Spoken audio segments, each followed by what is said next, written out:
ਸਤਿ ਸ਼੍ਰੀ ਅਕਾਲ ਜੀ ਸਾਰਿਆਂ ਨੂੰ। ਮੇਰਾ ਨਾਮ ਪ੍ਰੀਤੀ ਦੇਵੀ ਸ਼ਾਨੂ ਹੈ ਤੇ ਮੈਂ Weekend Excel Skills and Education Dasuya ਤੋਂ ਆਪਣੀ ਕੰਪੀਟੀਟਿਵ ਐਗਜ਼ਾਮਸ ਦੀ ਤਿਆਰੀ ਕਰ ਰਹੀ ਹਾਂ।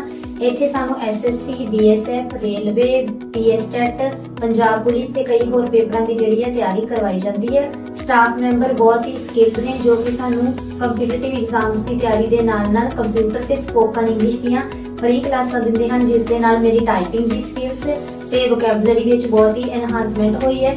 ਮੈਂ ਹੁਣੇ ਆਪਣਾ ਪੰਜਾਬ ਪੁਲਿਸ ਦਾ ਪੇਪਰ ਵੀ ਦੇ ਕੇ ਆਈ ਹਾਂ, ਜਿਸ ਤੋਂ ਮੈਂ ਬਹੁਤ ਹੀ ਸੈਟੀਸਫਾਈ ਹਾਂ।